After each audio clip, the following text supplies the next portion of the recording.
Bulletin की शुरुआत करते हैं बड़ी खबर के साथ। राजस्थान विधानसभा का बजट सत्र, राजस्थान विनियोग संख्या 2 विधेयक 2023, राजस्थान वित्त विधेयक 2023, दोनों विधेयक को विचार के बाद किया जाएगा पारित। मुख्यमंत्री अशोक गहलोत विधानसभा पहुंचे हैं और मुख्यमंत्री अशोक गहलोत का 5 बजे जवाब भी आएगा। इस दौरान रफीक खान क्या कुछ कह रहे हैं, सुनिए जरा। आम आदमी के ऊपर मार है, थारा ही पाप है जो मान झेलना पड़ रहा है। लेकिन मैं ये कह सकता हूं कि कुशल प्रतिनिधित्व के बल पर और हमारी आधारभूत स्कीमों के बल पर हमने ये सारा 4 साल के अंदर आधारभूत ढांचा राजस्थान में खड़ा किया। और जैसे ही सरकार बनी 2020 में कोविड आ गया सभापति मोदी, और कोविड के अंदर बहुत बुरी भयावह स्थिति थी चारों तरफ, और किसी भी तरह का, जब यूपी की बात करें तो वहां यूपी के अंदर लाशें तैरती नजर आती थी। मैं धन्यवाद दूंगा मुख्यमंत्री अशोक गहलोत जी को, न केवल कोविड प्रबंधन में बल्कि इकोनॉमिक सेक्टर में भी और हर क्षेत्र में हमने कामयाबी अदा की, और हर आदमी को कोई भूखा न सोए, इस बात पे हमने राजस्थान के अंदर एक स्कीम लॉन्च करी और हर आदमी को बेनिफिट दिया। मैं ऐसी डिफिकल्ट समय में मुख्यमंत्री अशोक गहलोत जी के लिए 2 पंक्ति कहना चाहता हूं। वो पथ क्या और पथिक क्या, वो पथ क्या और पथिक क्या जिसकी राहों में शूल न हो, वो पथ क्या और पथिक क्या जिसकी राहों में शूल न हो, और नाविक की कार्य कुशलता क्या कि जिसकी लहरें प्रतिकूल न हो। ये कुशल नाविक की तरह इन्होंने काम किया और राजस्थान की नैया को पार लगाई। आज जो राजस्थान का आधारभूत ढांचा हम देख रहे हैं, चाहे वो किसानों का बिल हो, किसानों को हमने 2000 जब सरकार बनी तब ये अनाउंसमेंट किया कि हम जब तक हमारा राज रहेगा हम 5 साल तक किसानों की बिजली में 1 रुपया नहीं बढ़ाएंगे। और मुझे खुशी है ये बताते हुए सदन को कि रुपया तो नहीं बढ़ाया जो नहीं बढ़ाया, बल्कि इस साल से 2000 यूनिट उन्होंने फ्री देने की घोषणा कर दी। इससे बढ़कर काम किसानों के लिए कुछ नहीं हो सकता। और अगर आप कंपैरिजन करो किसानों का, तो केंद्र सरकार। और बात करते हैं विधानसभा की। विधानसभा में प्रश्नकाल के दौरान विधायक इंद्राज गुर्जर ने नेहरू बाल कोष के गठन को लेकर सवाल किया, जिस पर महिला एवं बाल विकास मंत्री ममता भूपेश ने सदन में जानकारी दी। मंत्री ने कहा कि नेहरू बाल कोष के गठन की घोषणा बजट 2020-21 में की गई, जिसके लिए 100 करोड़ रुपए की राशि का प्रावधान किया गया। प्रदेश में बाल तस्करी, बच्चों के शोषण और बाल अपराध को रोकने के प्रावधान किए गए। सरकार ने 31 दिसंबर 2020 को बाल कोष के संचालन के आदेश दिए। बढ़ावा देने के लिए 3 व्यक्तियों और 3 संस्थाओं को प्रोत्साहित किया गया।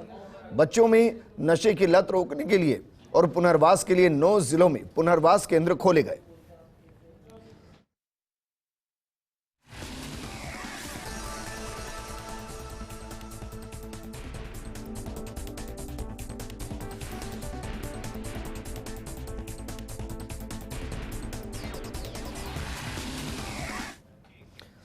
वहीं विधानसभा में विधायक चंद्रकांत मेघवाल ने प्रधानमंत्री आवास योजना में पात्रता के बावजूद आवंटन नहीं करने का मुद्दा उठाया। विधायक चंद्रकांत मेघवाल ने कहा कि 9,22,000 परिवार तकनीकी खामी के कारण पीएम आवास योजना में आवेदन से वंचित हो गए। इसके जवाब में ग्रामीण विकास मंत्री रमेश मीणा ने कहा कि 10 मार्च 2022 को केंद्रीय ग्रामीण विकास मंत्रालय ने सूचना उपलब्ध करवाई है। किसी भी आमंत्रित परिवार को अब योजना में शामिल नहीं किया जाएगा। हालांकि इसके बावजूद राज्य सरकार की तरफ से 15 अप्रैल 2022 और 22 जनवरी 2023 को केंद्र मंत्रालय को पत्र लिखकर आग्रह किया गया। मंत्री रमेश मीणा ने कहा कि प्रधानमंत्री आवास योजना 60% केंद्र और 40% राजस्थान सरकार का हिस्सा होता है।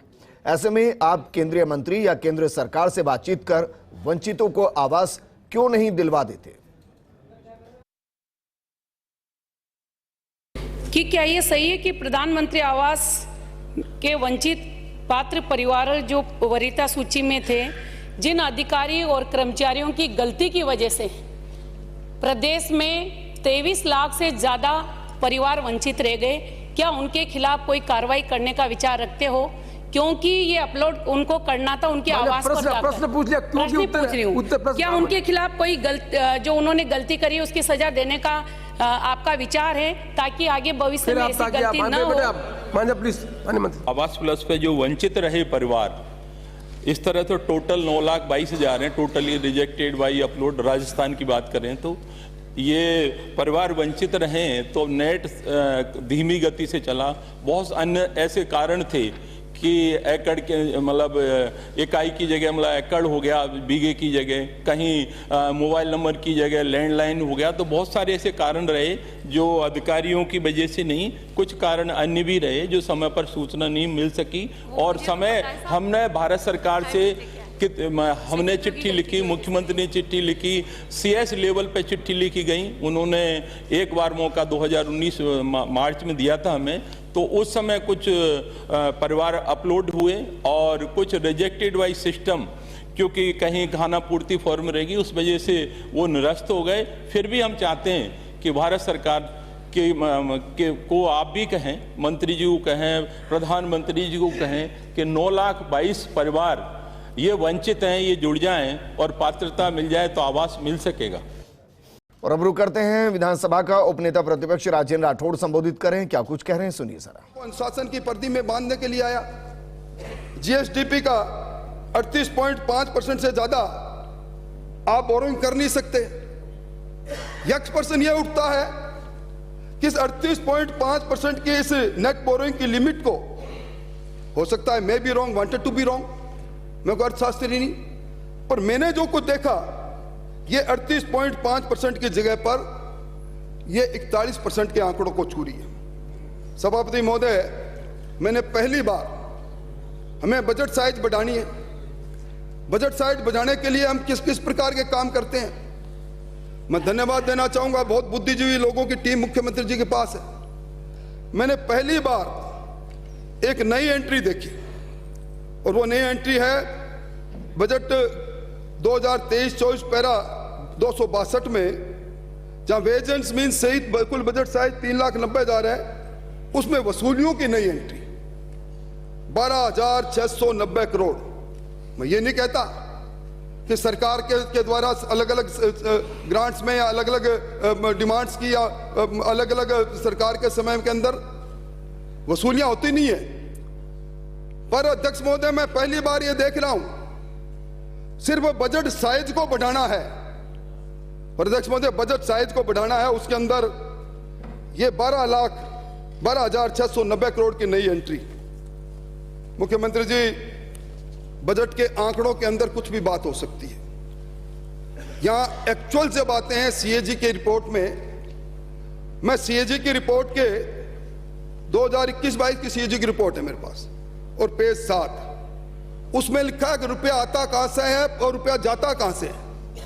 मैं ये बात इसलिए कह रहा हूं, तमाम आंकड़ों के आधार पर हमारे विद्वान सिरोही से आने वाले माननीय सदस्य ने रेवेन्यू रिसीट, रेवेन्यू एक्सपेंडिचर के साथ साथ बजट साइज के अनुसार रेवेन्यू एक्सपेंडिचर की भी बात कही, पर यह मेरा कागज नहीं है, यह कागज है CAG का, और इसमें लिखा है उन्होंने कि 44.32% तो टैक्स रेवेन्यू है सभापति अध्यक्ष महोदय, और 34.87 ये सिर्फ लोक ऋण, और 12.50 ये केंद्र से अनुदान।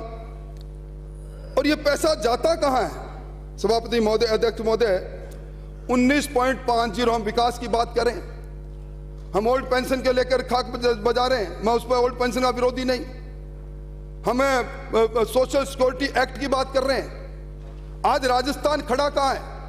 CAG की रिपोर्ट कहती है कि राजस्थान के अंदर 100 रुपए में से 19.50 पैसे तो वेतन भुगतान में जाते हैं और 19.31 पैसे ऋण के पुनर्भुगतान में, जो पहले ऋण ले लिया